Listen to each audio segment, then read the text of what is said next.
लीजिएगा, मशीन लेना है।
बॉडी का मास दे रखा है 20 किलोग्राम।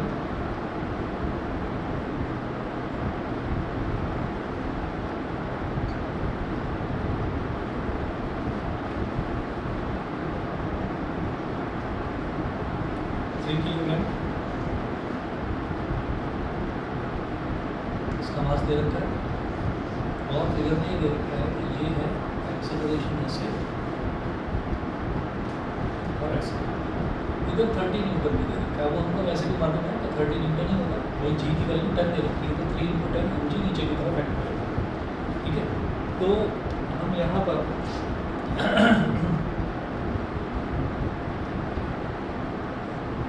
सबसे पहले क्या करेंगे, FBD ऑफ मास 3 किलोग्राम। इसका फ्री बॉडी डायग्राम चाहे तो इसी में बना लो, चाहे अलग बना लो, ठीक है, जैसा आपको ठीक लगे। देखिए ऐसा होता है कि जब यहाँ से लेकर और यहाँ तक स्ट्रिंग सेम है, तो जब स्ट्रिंग सेम है तो स्ट्रिंग में टेंशन भी सेम ही होगी। ठीक है, तो 30 न्यूटन इस तरफ लग रहा है, 30 न्यूटन इस तरफ लग रहा है, तो टेंशन पीछे की तरफ होगी ऐसे, वो इसको टाइटन कर रही है, मतलब टाइट कर रही है थोड़ा सा। ठीक है, तो 30 न्यूटन इस तरफ है तो टेंशन ऊपर की तरफ है। अब इसी तरीके से हम ये कहेंगे कि जब भी कभी हम स्ट्रिंग की बात करते हैं तो स्ट्रिंग जो है ना, स्ट्रिंग में जितनी टेंशन इधर है उतनी ही टेंशन इधर है, मतलब पूरी स्ट्रिंग में सेम ही टेंशन है। अब इसको जो ये 20 किलोग्राम वाला मास है, इसको कौन खींच रहा है, इसको ये टेंशन ही खींच रही है। ठीक है, इसको ये टेंशन खींच रही है, तो वो टेंशन ऐसे होगी। और आप कभी भी स्ट्रिंग वाला क्वेश्चन देखिएगा तो वहाँ टेंशन इक्वल एंड अपोजिट होती है। ठीक, तो यहाँ अगर मैं इसकी बात करूँ तो इसमें 30 न्यूटन इस तरफ और T इस तरफ। ठीक है, अच्छा, और इसमें क्या है, इस वाले मास में हम ये कहेंगे कि टेंशन इस तरफ एक्ट कर रही है और F के यानी कि फोर्स ऑफ काइनेटिक फ्रिक्शन वो पीछे की तरफ एक्ट कर रहा है, वो इसको रोक रहा है। ठीक है, तो अलग से फ्री बॉडी डायग्राम बनाने की जरूरत नहीं है, इसी में हो गया, छोड़िए। तो आप ऐसा करेंगे इसमें कि फॉर द मास 3 किलोग्राम, तो मुझे एक चीज इन्होंने क्लियर बता दी है कि यहाँ पर जो ये मास है, ये मास नीचे की तरफ जा रहा है, ये मास नीचे की तरफ जा रहा है, इस पर कहीं कोई फ्रिक्शन का फोर्स नहीं लगेगा क्योंकि ये हवा में लटका हुआ है। और यहाँ ये व्हील्स के ऊपर रखा हुआ है तो इस पर फ्रिक्शन का फोर्स लगेगा। व्हील्स के ऊपर रखा हुआ है, मूव कर रहा है तो काइनेटिक फ्रिक्शन होगा। ठीक है, अगर जस्ट स्लाइड कर रहा होता कि स्लाइडिंग जस्ट स्टार्ट हुई है तो लिमिटिंग फ्रिक्शन होता, अगर रुका हुआ होता तो स्टैटिक फ्रिक्शन होता, ऐसे होता। तो आप ये देखिए, फिलहाल मैं इसकी बात कर रहा हूँ 3 किलोग्राम की, तो इसमें 30 न्यूटन इस तरफ लग रहा है, ये 30 न्यूटन जो है इस टेंशन को ओवरकम करते हुए आगे बढ़ रहा है। तो 30 न्यूटन इस टेंशन को ओवरकम करते हुए आगे बढ़ रहा है, तो आगे ये जिस फोर्स से आगे बढ़ रहा है वो फोर्स क्या होगी, m × a। ठीक है, तो m क्या है यहाँ पर 3 किलोग्राम, तो हम ये कहेंगे 30 - T = 3a, इक्वेशन नंबर 1। ये बता दीजिए, ऑनलाइन वाले दोनों बच्चे, वंशिका, सूर्यांश, ये बता दीजिए ये चीज़ क्लियर है? वंशिका आवाज़ नहीं आई, मुझे बताइए, क्लियर है? Yes. क्लियर है। ठीक है। अच्छा, तो ये तो हो गया फॉर द मास 3 किलोग्राम, ठीक है। अच्छा, तो ये जो 3 किलोग्राम वाला मास है इसको मैंने स्मॉल एम ले लिया, और जो ट्रॉली है ना, ट्रॉली के मास को मैंने कैपिटल एम ले लिया। अब ये करेंगे फॉर द ट्रॉली, ट्रॉली के केस में क्या होगा कि ये जो टेंशन है, ये टेंशन इसको ओवरकम कर रही है फ्रिक्शन वाले फोर्स को, तो P, हाँ मैंने ट्रॉली के मास को कैपिटल एम लिखा है, कैपिटल एम थोड़ा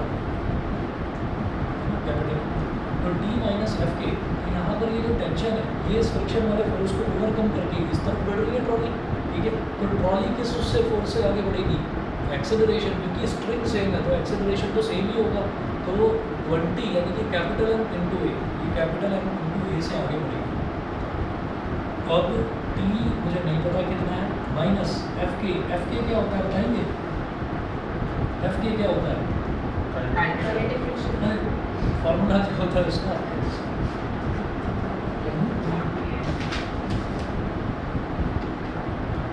म्यू के इंटू आर, ठीक है। अच्छा, is equal to capital M A.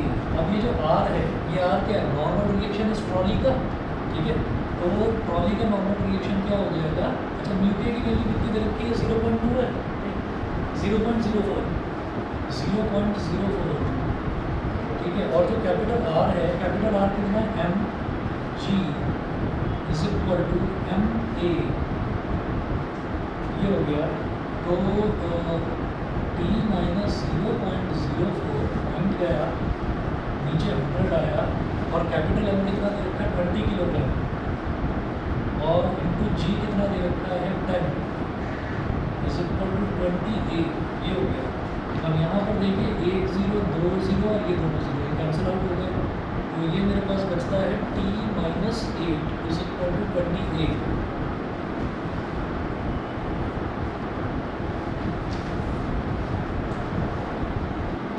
Minus 8 is equal to 28, ये हो गई हमारी इक्वेशन 4।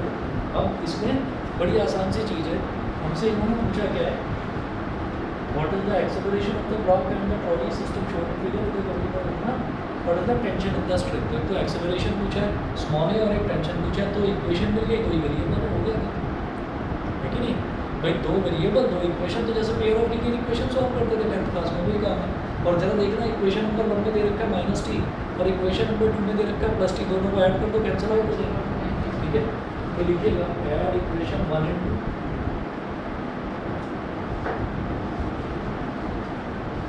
ऐड इक्वेशन 1 and 2, तो इक्वेशन 1 और 2 दोनों को ऐड कर देंगे तो LHS में LHS ऐड हो जाएगा, तो 30 minus T plus T minus 8 is equal to 3a plus 28, minus T plus T cancel out हो गया, 30 minus 8 is 22 is equal to 23, तो a कितना हो गया 22/23, ठीक है। 23/23 होता तो कितना आता, रिजल्ट 1 आता है ना। अब ये 22/23 से जरा सा छोटा है, 0.99, ठीक है। आप कैलकुलेट भी करोगे वही आता है रिजल्ट, ठीक है। ये रिजल्ट आ गया मेरे पास 0.99 मीटर पर सेकेंड स्क्वायर हो गया, तो आसपास है, चलेगा, उसमें कोई ऐसी दिक्कत नहीं, करके देख लो जैसा ठीक है। अच्छा, इसके बाद देखिएगा जब ये हो गया, अब हमने कहा कि इसको किसी भी वैल्यू में रख दीजिए, इसमें रख दीजिए put the value of A in equation 2, और देखिए 0.96 इतना ज़्यादा फर्क आ रहा है, 23 0 सा, और यहाँ तो 9 सा करा जाएगा, 9 3 सा 27, 9 2 सा 15 और 2 15 और 2 20 207, तो 13 आ गया, यहाँ पर 0 लगाया तो 23, 9 सा नहीं होगा, 9 सा तो 207 हो जाएगा, 6 सा 6 3 सा 18, 6 2 सा 12 और 1 30, इससे थोड़ा आसपास है, 0.96 करोगे इसको, 0.96 मीटर पर सेकंड स्क्वायर, ये हो गया। Put the value of A in equation 2, तो T minus 8 is equal to 20 into 0.96, point गया नीचे नीचे आया 100, 20 5 सा 100 और 5 19 का 95 होता है और 96 माइनस 95 1 हो जाएगा, तो ये 19.2 हो गया। तो D is equal to 19.2 plus 8, तो D is equal to 27.2 newton, यही है ना? 27.12 27.2 न्यूटन, ये 27.2, ठीक है जी। इसके बाद नेक्स्ट टॉपिक देखेंगे work done against friction. Work done against friction, तो फ्रिक्शन को ओवरकम जब हम करते हैं ना, तो हम ये कहते हैं कि जैसे यहाँ पर भी ना इस ट्रॉली ने भी फ्रिक्शन को ओवरकम किया था और फिर वो आगे बढ़ी थी। तो अगर मान लीजिए ये वाली फोर्स, इधर वाली फोर्स इस फोर्स ऑफ फ्रिक्शन से ज़्यादा होगी, तभी ये ट्रॉली आगे बढ़ पाएगी, ठीक है। तो जब ये आगे बढ़ रही है तो ये किसी एक रिजल्टेंट फोर्स से बढ़ रही है आगे। वो रिजल्टेंट फोर्स कितनी थी? T minus F K, T minus F K, वो किसके बराबर आई थी? M A. ये एम ए जो है ये कैपिटल एफ ही तो है, नेट फोर्स हो गया ना, तो इस फोर्स से ये आगे बढ़ रही है। वर्क डन जो है, वर्क डन आप याद करिए जो आपने ना 9th क्लास में करा था। 9th वाली चीज़ें बहुत सारी हैं जो यहाँ रिपीट हो रही है, 9th की जो फिजिक्स में। तो वहाँ पर जब वर्क डन निकालना होता है तो अगर मैं फोर्स में डिस्प्लेसमेंट मल्टीप्लाई कर देता हूँ तो मेरे पास वर्क डन आ जाएगा, ठीक है। वर्क डन की यूनिट क्या होती है बताएंगे? जूल्स, ठीक है। तो वर्क डन की यूनिट जूल होती है। और एक और इंटरेस्टिंग चीज़ है, याद करिएगा, कुछ ऐसा था कि हम ये कहते थे कि वर्क डन क्या होता है? Force into displacement.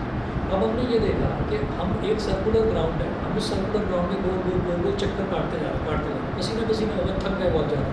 लेकिन हमने क्या करा कि जिस पॉइंट से स्टार्ट करे थे ना, हमने 8 या 10 चक्कर काट के उसी पॉइंट पर वापस आ गए। तो हमारा डिस्प्लेसमेंट कितना होगा? 0, क्योंकि हमारा इनिशियल पॉइंट और फाइनल पॉइंट सेम है, तो डिस्प्लेसमेंट 0 हो गया। अब मैंने कितनी भी फोर्स लगा कर मैं दौड़ा हूँ, कितनी भी ताकत लगाई हो, वो जब हमारा डिस्प्लेसमेंट 0 हो गया तो फिजिक्स के टर्म्स में ये कहा जाएगा कि आपका वर्क डन कुछ भी नहीं था। वर्क डन वही होता है जब हम कुछ डिस्प्लेसमेंट की तरफ बढ़ते हैं, मतलब कुछ हमने एक जगह से दूसरी जगह तक, चाहे किसी चीज़ को जरा सा खिसकाया हो, तब तो वर्क डन कहलाएगा। लेकिन अगर हम एक ही जगह खड़े हुए और कदम ताल कर रहे हैं और थक गए और हमने कहा कि नहीं बड़ी ताकत लगाई मैंने ये कदम ताल करने में, तो कितना वर्क कर लिया मैंने, तो वर्क आपने कुछ भी नहीं किया, ठीक है। ये होता है। तो अब जरा इसी चीज़ को ध्यान में रखते हुए आगे बढ़ते हैं। Work done against friction, consider body of weight mg resting on a rough horizontal surface shown in figure. The weight mg is balanced by the normal reaction r of the horizontal surface, ठीक है। तो यहाँ पर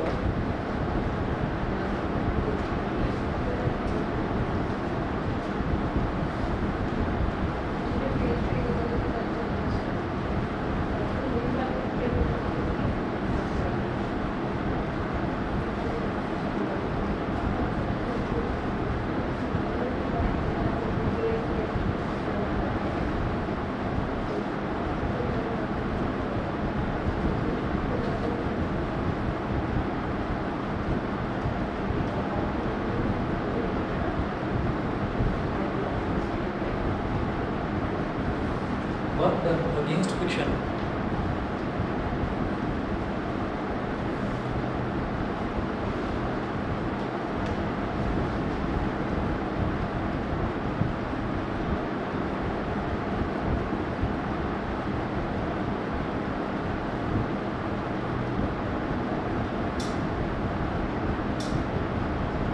ये कहा गया कि हमारे पास कोई एक बॉडी है जिसका मास m है, ठीक है। तो एक्सेलरेशन ड्यू टू ग्रेविटी नीचे की तरफ एक्ट करता है, तो mg, इसका वेट तो नीचे की तरफ हो गया और r यानी कि नॉर्मल रिएक्शन ये ऊपर की तरफ हो गया, ठीक है। उसके बाद आप ये देखिए Fk यानी कि काइनेटिक फ्रिक्शन, काइनेटिक फ्रिक्शन पीछे की तरफ लग रहा है, ठीक है। और एक फोर्स जो है वो इस तरफ लग रहा है, फोर्स जो है इस पर हमने F ना लगाकर T लगा दिया, ठीक है। अप्लाइड फोर्स जो हम अप्लाई कर रहे हैं वो ये। अब आगे चलते हैं। अब इस फोर्स की वजह से ये जो बॉडी है वो खिसक कर यहाँ आ गई। तो जो इसका वेट है mg वेट को तो नॉर्मल रिएक्शन में बैलेंस कर ही रखा है, T इस पर लगातार राइट की तरफ एक्ट कर ही रहा है। और काइनेटिक फ्रिक्शन क्योंकि मोशन में है तो काइनेटिक फ्रिक्शन वो पीछे की तरफ एक्ट करता है in the direction opposite to that of motion, ठीक है। और यहाँ से यहाँ तक क्या हो गया? डिस्प्लेसमेंट हो गया, बॉडी यहाँ से यहाँ तक डिस्प्लेस हो गया। Suppose a force capital P is applied horizontally so that the body just begins to slide, let F के be the kinetic friction. Work done against friction in moving the body through distance s will be, तो work done क्या हो जाएगा, work done against the friction, ये क्या हो जाएगा, W is equal to against the friction. हम ये कह रहे हैं कि फ्रिक्शन के अगेंस्ट कितना वर्क करना पड़ा, ठीक है, टोटल वर्क डन की बात नहीं हो रही, फ्रिक्शन के अगेंस्ट कितना वर्क करना पड़ा. तो एक फोर्स है एफ के जो लगातार इस पर एक्ट कर रही है, उसको ओवरकम करने के लिए कितना फोर्स, कितना वर्क करना पड़ा. तो एफ के into S, force into displacement, तो ये हो जाएगा एफ के इंटू एस. एफ के इंटू एस. अब एफ के का फॉर्मूला अभी हमने देखा ही था कि काइनेटिक फ्रिक्शन क्या होता है, यू के इंटू आर. तो एफ के की जगह हम लिख देंगे W is equal to, F के की जगह हम लिख देंगे mu K into R, mu K into R into S. ये हो गया. अच्छा, since R is equal to M G, ये जो नॉर्मल रिएक्शन है इसको तो एम जी ने बैलेंस कर रखा है, तो ये दोनों तो इक्वल है. तो इसी वजह से डब्ल्यू इज इक्वल टू हो जाएगा न्यू के एम जी और एस, ठीक है, न्यू के M G S.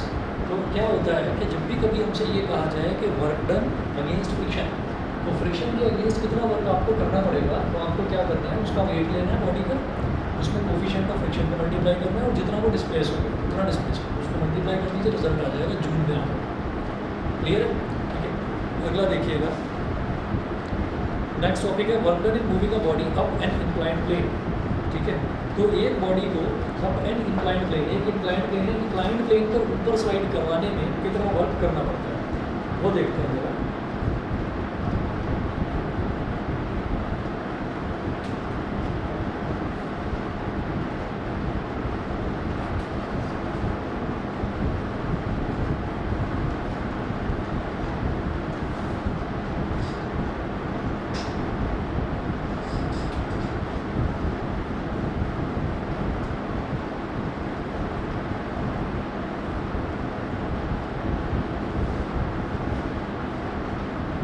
Work done in moving a body up an inclined plane.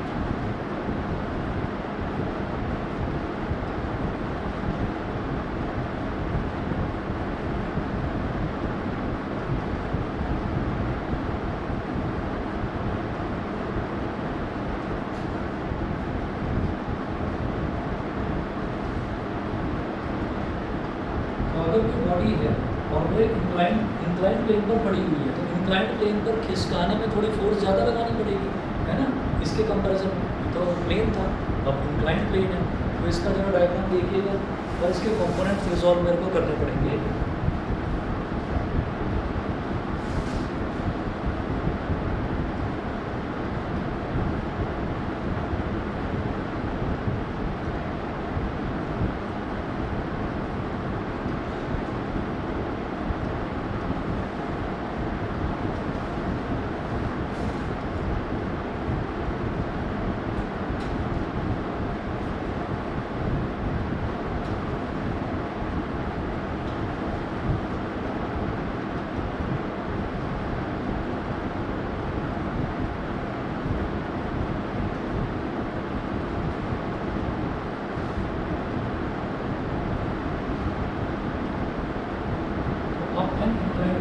इसका मतलब फोर्स इस पर ऊपर की तरफ लगाई जा रही है, फोर्स इसको ऊपर की तरफ लगाई जा रही है, और जब इसको ऊपर खिसकाया जा रहा है तो यहाँ पर एक फोर्स इस तरह से एक्ट कर रही है एफ की, काइनेटिक फ्रिक्शन की फोर्स, क्योंकि खिसकाया जा रहा है.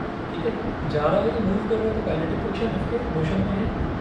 अच्छा, दूसरी चीज़ ये है कि जो वेट है ना किसी भी बॉडी का, तो मैंने एक्ट ऑफ रिपोर्स में भी आपको समझाया था कि वेट तो ऐसे ही एक्ट करेगा, एम जी ऐसे एक्ट करेगा, और जो नॉर्मल रिएक्शन है, नॉर्मल रिएक्शन हमेशा सरफेस के परपेंडिकुलर होगा, सरफेस के नॉर्मल होगा नॉर्मल रिएक्शन, तो इसको हमने आर बोला है, ये आर होगा. अब इस आर के इस तरफ बिल्कुल एग्जैक्टली इसके पीछे मैंने एक स्ट्रेट लाइन ड्रॉ की है ऐसे, मतलब एक ऐसी लाइन जो कि इस वाली सरफेस पर परपेंडिकुलर है. अच्छा, और ये वाली जो सरफेस है इस पर परपेंडिकुलर कौन है, एम जी. मैंने आपको बताया था कि angle between two lines is the angle between their perpendiculars. तो आगे देखिएगा कि इस वाली लाइन और इस वाली लाइन के बीच में एंगल थीटा बन रहा है, तो इसी तरह से इस वाली लाइन पर परपेंडिकुलर ये वाली लाइन है, और इस वाली नीचे वाली लाइन पर परपेंडिकुलर ये वाली लाइन है एम जी वाली, तो इन दोनों के बीच में एंगल थीटा बन जाएगा। तो थीटा बन गया ये एंगल। तो एंगल के साथ वाला कॉम्पोनेंट क्या होता है, कॉस कॉम्पोनेंट, तो ये हो गया एम जी कॉस थीटा। और परपेंडिकुलर वाला कॉम्पोनेंट कौन सा होता है, जिसको थोड़ा ऐसे करके दिखा रहा हूँ, ये हो गया एम जी साइन थीटा। ठीक है, ये बीच में एफ के अटक रहा है तो मैंने एफ के लिए गैप बना दिया, एम जी साइन थीटा पीछे की तरफ है। तो ये फ्री बॉडी डायग्राम इसका बन गया, मतलब सारे जो फोर्सेज इस पर लग रहे हैं वो ये हो गए। यहाँ तक बता दीजिए, क्लियर है? ठीक है, अच्छा जी। तो अब जो चीज़ें हैं मेंशन कर दी हैं वो जरा इसमें पढ़कर बता रहा हूँ मैं क्या लिखा हुआ है। Suppose a body of weight M G. अच्छा, इसमें ऐसा है कि जैसे मैंने थ्योरी लिखी हुई है ना डेरिवेशंस में, थ्योरी में बाई चांस आप कुछ भी चाहे बनाकर भी लिख दें, ठीक है, बिल्कुल exact word to word learn ना भी करें, लेकिन एक तो डायग्राम मत छोड़ दें और जो मैथमेटिकल पोर्शन है वो मत छोड़, ठीक है ना, उतना जरूर करें। थ्योरी का थोड़ा बहुत कम ज़्यादा भी चलेगा। Suppose a body of weight M G is placed on an inclined plane and theta with the angle of inclination. तो एक बॉडी है जिसका वेट है एम जी, वो इस इंक्लाइंड प्लेन पर रखी हुई है and theta with the angle of inclination, ठीक है, जितने एंगल पर वो इंक्लाइंड हो रही है। अच्छा, a force capital P is applied on the body so that it just begins to slide up the inclined plane। एक फोर्स कैपिटल P इस बॉडी पर लगाई गई so that ये धीरे धीरे जो है चलना शुरू करे। Here capital R is equal to mg cos theta. तो यहाँ पर हम ये देखेंगे कि कौन कौन सी फोर्स है जो एक दूसरे को बैलेंस करे हुए हैं। तो आप ये देखिए, ना तो ये ऐसे जा रही है बॉडी, ना ये ऊपर की तरफ ऐसे उठ रही है, यानी कि R ने और mg cos थीटा ने इन दोनों ने एक दूसरे को बैलेंस करा। तो R is equal to mg cos theta हो गया।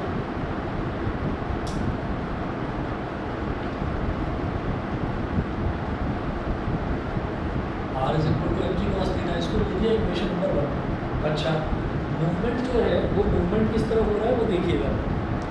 मूवमेंट हमारा ऐसा है कि ये जो P है और mg sin थीटा और F के, तो हम ये बोलेंगे कि इन्होंने ये कहा कि ये जो बॉडी है ना, ये जो बॉडी है इन्होंने बोला so that it just begins to slide up the inclined plane. इसने इस इंक्लाइंड प्लेन पर जस्ट चलना शुरू करा है, ये नहीं है कि ये इस पर दौड़ रही है और इसका कुछ एक्सेलरेशन, ठीक है, it has just started to slide. तो इसने जस्ट चलना स्टार्ट करा है, तो हम ये कहेंगे कि ये वाली जो फोर्स है P, इधर वाली फोर्स है, और इधर वाली फोर्स कौन सी है, एफ के plus M G sine theta, ठीक है, तो दोनों फोर्सेज इक्वल होंगे, ठीक, ना कि जरा सा फर्क होगा। ये P जो है ना जरा सी इससे मामूली सी ज़्यादा होगी क्योंकि इसने जस्ट चलना शुरू करा है। तो हमने कहा कि जस्ट चलना शुरू करा है तो इसलिए हम दोनों को इक्वल लिख सकते हैं। अच्छा जी, अब देखिएगा, हम ये कहेंगे P is equal to F के plus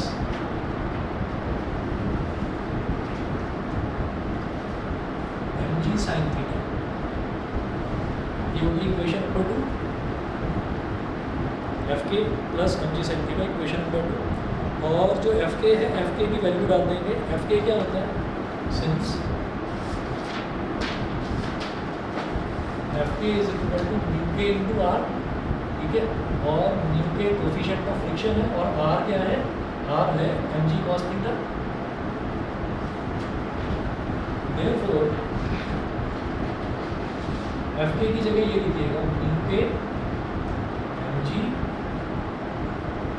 cos theta plus M G sine theta, इतना हो गया।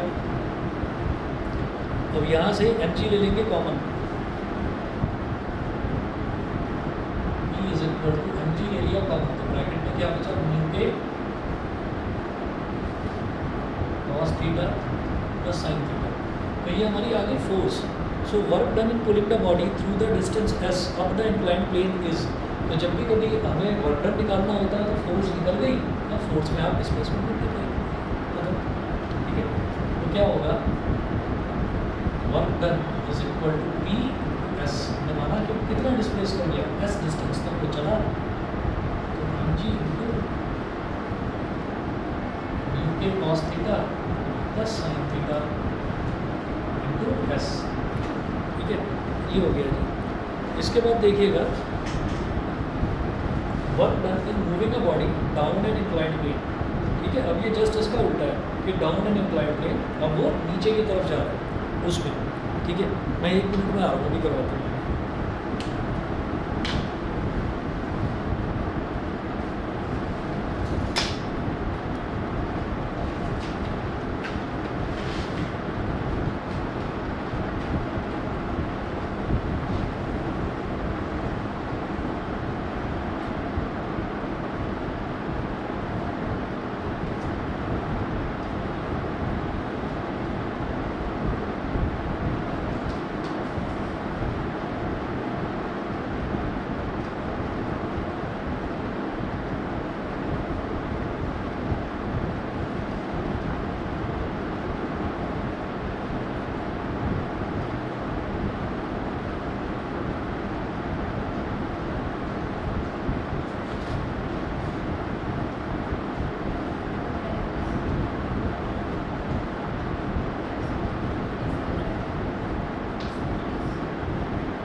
चलिए नेक्स्ट टॉपिक देखेंगे, work done in moving the body down and inclined plane.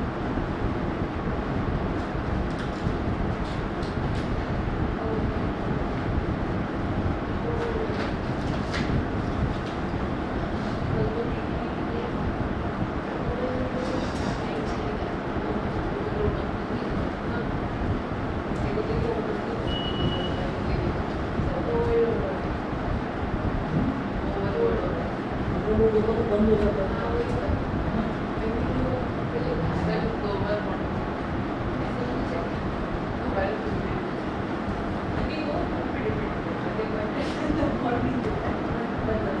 Work done in moving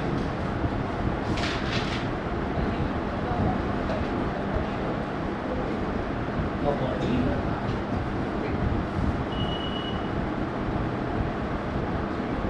down an inclined plane.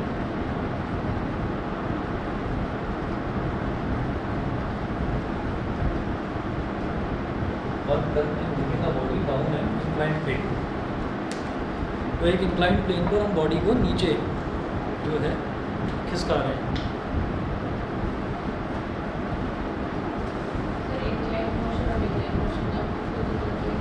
दोनों में बस इतना फर्क है कि इंक्लाइन मोशन में थोड़ा फोर्स ज़्यादा लगानी पड़ती है, डिक्लाइन में थोड़ा कम लगानी बस। इंक्लाइन का मतलब ये है कि हम नीचे से ऊपर की तरफ जा रहे हैं, और डिक्लाइन का मतलब है कि हम ऊपर से नीचे की तरफ। बस इंक्लाइन का मतलब बढ़ना।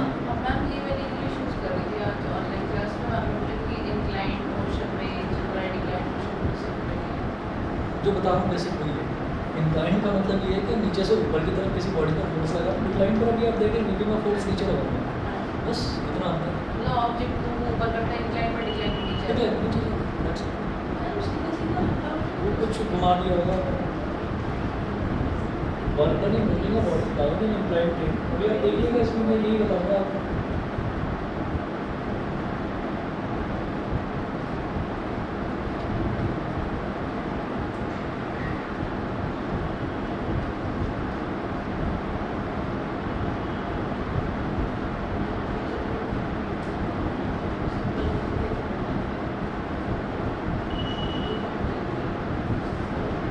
ये हो गया mg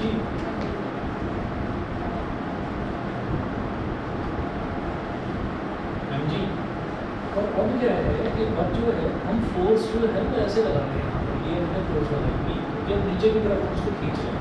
ठीक अच्छा एंगल वही है, ये वाला आपने थीटा लिया तो नॉर्मल रिएक्शन हमेशा नॉर्मल टू द यानी कि परपेंडिकुलर टू द सरफेस होगा।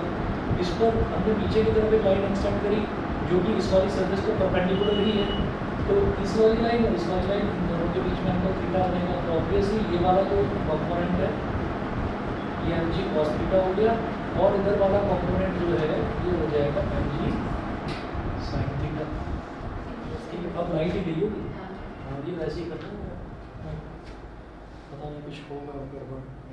बस शुक्र ये करिए कि लाइट आ तो रही है कम से कम, क्योंकि कल रात में मैं 11 साढ़े 11 बजे तक जगा हुआ था और उस टाइम तक भी ना मैंने अलग अलग जगह ब्लास्ट जैसे होता है ब्लास्ट की आवाज़ सुनी थी अलग अलग जगह। तो अलग अलग जगह कभी यहाँ पर भी फूक रहा था ट्रांसफार्मर, कभी इधर 2-3 जगह। कल ज़्यादा बारिश हुई थी ना तो उसमें गड़बड़ हो गया था, फिर भी हमारी लाइट तो आ रही थी, नहीं तो परेशान हो जाते। और काइनेटिक फ्रिक्शन जो है ये एफ के ये लगेगा पीछे की तरफ। ठीक है तो बस अंतर केवल इतना है कि उसमें काइनेटिक फ्रिक्शन एफ के जो है फोर्स ऑफ फ्रिक्शन नीचे की तरफ लग रही थी या ऊपर की तरफ लग रही है, क्योंकि हम बॉडी को नीचे खींच रहे हैं तो बॉडी जहाँ भी मूव करेगी फ्रिक्शन उसके अपोजिट डायरेक्शन में लगेगी। ठीक है एक बार मैं फिर भी कंफर्म कराऊँ कहीं ऐसी तो नहीं चल रहा है, देख लेता हूँ फिर भी एक बार जाकर।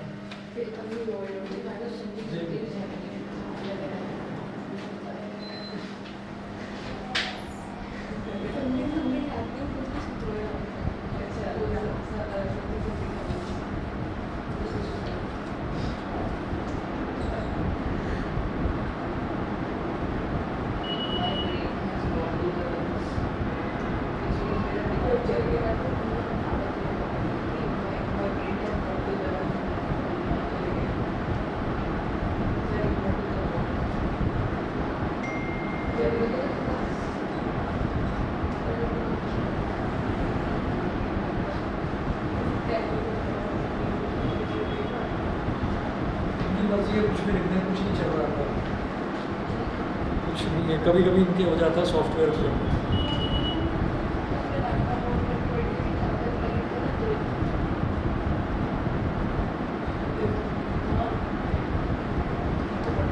तो worker is moving a body down an inclined plane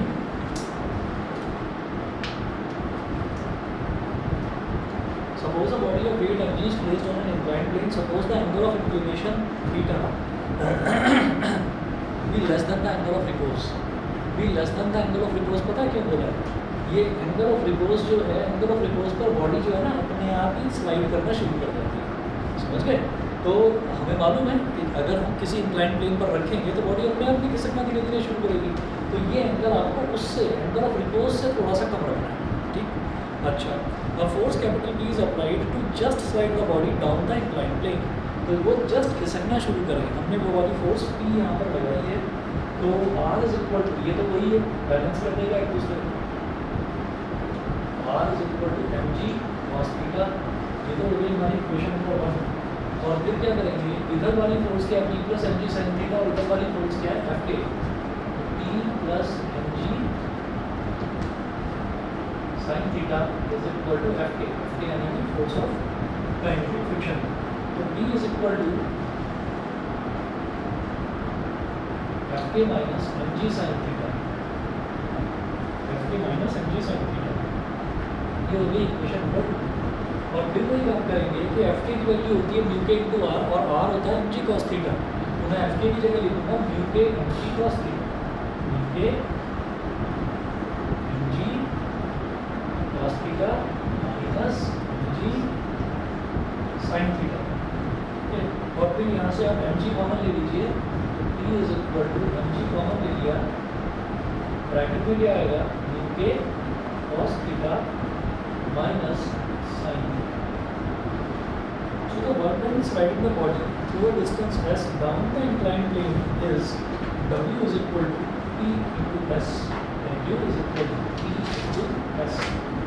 W क्या हो जाएगा यही, और P क्या हो जाएगा mg into के cos theta minus sin theta और S तो S है P into S का साथ उठा।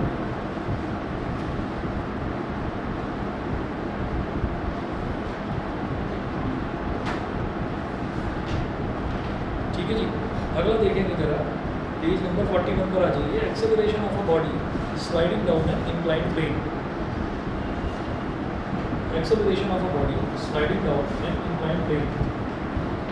अब क्या कर रहे हैं, अभी तक हमने फोर्स लगाई थी यहाँ पर इसको खिसकाने के लिए, ये चुपचाप पड़ा हुआ था। तो हमने क्या करा था कि जो ये एंगल थीटा है ना, ये एंगल थीटा क्या करा था, हमने एंगल ऑफ रिपोज से कम लिया।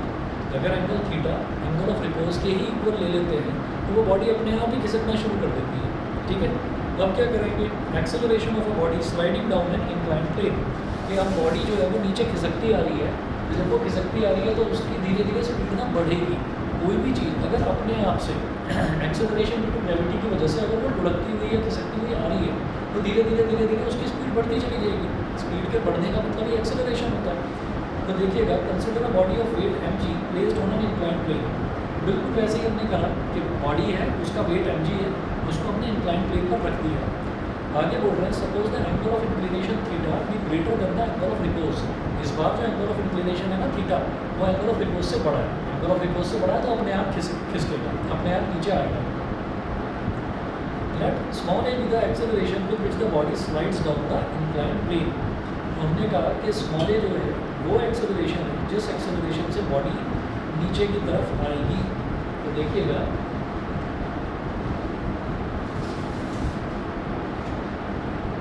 acceleration of a body sliding down an inclined plane।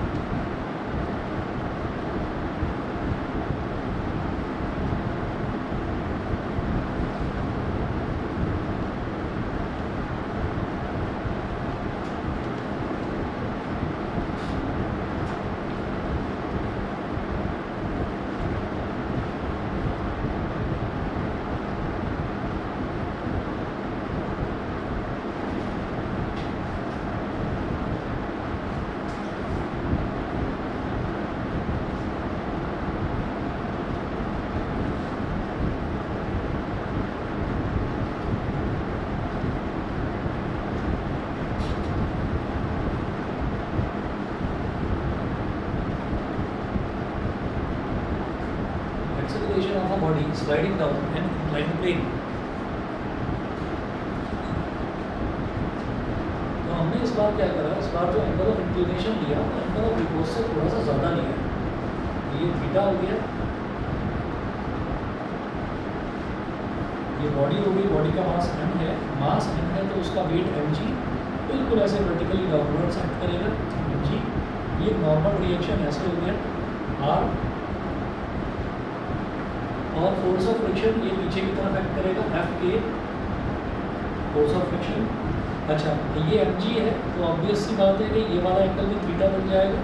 ये कितना हो गया, ताकि वो अपने आप खिसके, ताकि मेरे को कोई फोर्स लगाने की जरूरत नहीं। पहले हमने क्या करा था कि कम लिया था एंगल, तो कम एंगल पर क्या है कि वो खिसकेगा ही नहीं, तो हमको फोर्स लगाना पड़ेगा। इस बार मुझे कोई फोर्स लगाना ही नहीं, ठीक है। अच्छा, तो हमको फोर्स लगाना नहीं, वो अपने आप ही खिसकेगा। तो हमने ये कहा कि ये वाला फोर्स इधर क्या है, mg sin theta, mg sin theta. तो अब इसमें ना कुछ एक्सेलरेशन हो रहा है, तो जब इसमें कुछ एक्सेलरेशन हो रहा है तो अब इसका नेट फोर्स निकलेगा। तो वो नेट फोर्स कैसे निकलेगा, ये वाला फोर्स माइनस एफ के, इधर वाला फोर्स माइनस ये वाला फोर्स, नेट फोर्स के बराबर हो जाएगा जिस फोर्स से वो नीचे आ रहा है। जब एक्सेलरेशन होता है तब हम ये करते हैं कि this force minus this force. अगर ऊपर जा रहा होता तो एफ के minus M G sine theta करते थे, नीचे आ रहा है तो एम जी sine theta minus F K करते थे। तो यहाँ पर यही चीज़ मेंशन कर रहे हैं that if the acceleration with which the body slides down the inclined plane, here r is equal to r तो mg cos थीटा के इक्वल हो गया, उसमें तो कहीं कुछ चेंज है ही नहीं। ठीक है, इसको इक्वेशन नंबर 1 बोल दिया। if Fk is the kinetic friction, then the net force acting down the plane is the net force जो downwards acting down the plane, नीचे की तरफ नेट फोर्स काम करती है, उसको F बोल दिया, वो हो जाएगा एम जी sine theta minus F k.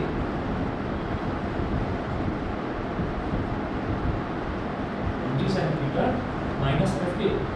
ठीक है, अच्छा एफ के का वही कहानी है, F k is equal to mu k into R is equal to, अब न्यू के और आर क्या है, आर है M G cos theta, mu k into m जी कॉस थीटा। ठीक है, और जो नेट फोर्स है हमारा कैपिटल एफ, ये क्या हो जाएगा, मास इनटू एक्सेलरेशन, बॉडी का मास m है और वो कितने एक्सेलरेशन से नीचे आ रही है, a एक्सेलरेशन से, ये सारी वैल्यूज इसमें डाल देंगे। तो m a f की जगह डाल दिया m a is equal to M G sine theta, m ji sine theta minus F k क्या है, न्यू के M G cos theta, mu के M G cos theta, mu के एम जी कॉस थीटा। अब क्या करेंगे, M A, इधर भी एम जी है, इधर भी एम जी है, एम जी ले लो कॉमन, तो ये हो गया sign theta minus new K cos theta, और एम से एम कैंसिल आउट हो गया। तो ये जो वैल्यू आई है ना ए की, ये is equal to G into sine theta minus mu K cos theta. ये जो वैल्यू आई है यही एक्सेलरेशन है, इस एक्सेलरेशन से बॉडी जो है वो नीचे स्लाइड करेगी। ठीक है ना, तो जब कोई बॉडी स्लाइड डाउन करती है तब उसका एक्सेलरेशन ये होता है, जब कोई बॉडी ऐसे गिरती है फ्रीली तब उसका एक्सेलरेशन जी होता है, क्योंकि तब उसमें ये काम ही नहीं करता, ऑफिशियल मतलब फ्रिक्शन नहीं होता था उसमें। ठीक है, तो फ्रिक्शन की वजह से ये वैल्यू थोड़ी सी कम होती है। क्लियर है? अच्छा जी, उसके बाद नेक्स्ट टॉपिक है, इस पर क्वेश्चन पूछा जाता है कि explain why friction is said to be a necessary evil. Friction को नेसेसरी एविल, एविल का मतलब क्या होता है, राक्षस। ठीक है, और नेसेसरी भी ऐसा राक्षस है जो जरूरी भी है। ठीक है, तो फ्रिक्शन इज अ नेसेसिटी। तो पहले तो देखते हैं कि नेसेसिटी है मतलब इसके एडवांटेजेस देखेंगे, मतलब पहले तो बताएंगे कि नेसेसिटी क्या है, और फिर एक दो पॉइंट्स इसके ऐसे भी देखेंगे कि क्यों ये एविल है। ठीक है, तो दो चार पॉइंट्स हैं। नेसेसिटी देखिए, फर्स्ट देखिए, it is due to friction between the ground and the feet that we are able to walk. Friction नहीं होगा तो पैर वहीं के वहीं फिसलता रहेगा, हम चल नहीं पाएंगे। तो पहला तो ज़रूरी चीज़ ये होगी इसकी। सेकंड है, the brakes of a vehicle can not work without friction. अब सोचिए, जब कोई व्हील घूमता है ना, जब कोई व्हील घूमता है तो उसके ड्रम में अंदर जो है वो व्हील के जो ब्रेक के शूज़ होते हैं, रबर के होते हैं, वो ब्रेक के शूज़ जो है वो व्हील के ड्रम को टच करते हैं जब हम ब्रेक दबाते हैं। ठीक है, तो वो उसको टच करते हैं। अगर ब्रेक शू में और व्हील का जो ड्रम है, अगर उसके बीच में इतनी चिकनाई हो कि वो रोक ही ना पाए, वो फिसलता चला जाए, तो फिर तो एक्सीडेंट ही हो जाएंगे, गाड़ी रुक ही नहीं पाएगी। तो ये भी एक अच्छी चीज़ है इसकी। थर्ड क्या है, various parts of a machine are able to rotate because of friction between belt and pulley. तो बेल्ट और पुली के बीच में, पुली और बेल्ट उसके बीच में अगर फ्रिक्शन है तभी तो पुली किसी चीज़ को खींच पाएगी, नहीं तो वो तो फिसलती रहेगी, वो चली नहीं पाएगी, वो पुली नहीं घूमेगी ना। नहीं समझे? हमने कहा कि चलिए पुली फिक्स है, हमने कहा कि चलिए पुली फिक्स है और हम रस्सी से खींच रहे हैं, तो ये पुली का एग्जांपल हमेशा बेल और बकेट वाला नहीं होता। पुली क्या है कि पुली एक वो बड़ा सा पहिया है जिसके ऊपर मोटर से कनेक्टेड है और वो घूम रही है। तो मोटर अगर इधर चल रही है और पुली के ऊपर एक बेल्ट लपेट रखी है, तो वो अगर नहीं घूमेगा तो व्हील नहीं चलेगा किसी भी व्हीकल में। समझ रहे हैं? मोटर कहाँ पर कनेक्टेड होती है? मोटर होती है इंजन में कनेक्टेड। अब इंजन तो चलना शुरू हो गया, अब इंजन से मोटर कनेक्टेड है, मोटर से पीछे वाला बाइक का व्हील कनेक्टेड है, तो अगर उसके ऊपर वो बेल्ट घूमनी शुरू हो गई, स्लिप होनी शुरू हो गई, तो फिर वो चल ना पाएगा, पहिया नहीं चल पाएगा ना। तो इसीलिए फ्रिक्शन ज़रूरी है। उस फ्रिक्शन को बढ़ाने के लिए उसमें कांटे लगाए जाते हैं, जिगजैग बनाया जाता है, देखा होगा, उसके ऊपर चेन लपेटी जाती है, ठीक है, ताकि वो उसके ऊपर उसी खांचों में फिक्स हो और वो खींचता चला जाए उसको, जरा सा भी फिसलने का मौका ही नहीं, ठीक है। अच्छा, उसके बाद फोर्थ देखें, the tyres of a vehicle are made rough with restriction. तो व्हीकल के टायर्स को रफ यानी कि थोड़ा रख क्यों बनाया जाता है, ताकि वो स्मूथली चले, पकड़ बनाकर चले, नहीं तो फिसलते जाए। फिफ्थ है, nails and screws join various wooden parts due to friction। तो nails and screws, अभी कील दीवार में लगानी है, अगर मान लीजिए दीवार में कील एक होगा वो सीधा अंदर गई, ठीक है, तो क्या वो किसी लोड को उठा पाएगी? इसका मतलब ये है कि भाई फ्रिक्शन ही बहुत कम है, या अंदर मटीरियल भी लगा हुआ है, ठीक है, तो वो थोड़ा टाइट जाना चाहिए। तो टाइट जाना चाहिए यानी कि उनके बीच में फ्रिक्शन होना चाहिए। फ्रिक्शन मतलब उसके मोशन को, कील हम ठोक रहे हैं, उसके मोशन को अपोज करे वॉल, ठीक है, तो फ्रिक्शन का मतलब वही होता है जो अपोज करे। Sixth, in the absence of friction it will not be possible to write on a paper with a pen और पेंसिल। कुछ भी लिखोगे हाथ आपका फिसलता चला जाएगा, लिखा ही नहीं जाएगा। फ्रिक्शन इसीलिए ज़रूरी है। और एविल का अंदर 3 पॉइंट्स एविल के भी हैं, वो भी देख लीजिए, मतलब डिसएडवांटेजेस के हैं। फर्स्ट है wear and tear of the machinery is due to friction. भाई अगर कोई एक चीज़ दूसरी चीज़ के ऊपर घिस रही है और चलती जा रही है तो मशीनरी का वियर एंड टियर, मशीनरी धीरे धीरे समय के साथ घिसती इसी वजह से है, फ्रिक्शन की वजह से। फ्रिक्शन ना हो तो मशीनरी कभी खराब हो ही नहीं, वो चलती रहे हमेशा, ठीक है। सेकेंड है, a large amount of power is wasted in overcoming friction and the efficiency of the machines decreases considerably. बहुत एनर्जी, फ्रिक्शन को ओवरकम करने में बहुत एनर्जी वेस्ट हो जाती है, तो ये एक इसका डिसएडवांटेज है। थर्ड है, excessive friction between rotating parts of a machine produces enough heat and causes damage to the machinery. तो अगर बहुत ज़्यादा फ्रिक्शन होता है ना रोटेटिंग पार्ट्स ऑफ मशीन में, तो वो बहुत ज़्यादा हीट प्रोड्यूस करता है और उससे मशीनरी जो है वो डैमेज हो सकती है, ठीक है। ये इसके डिसएडवांटेजेस थे, बस इतना कर लीजिए, बाकी नेक्स्ट क्लास में कराते हैं।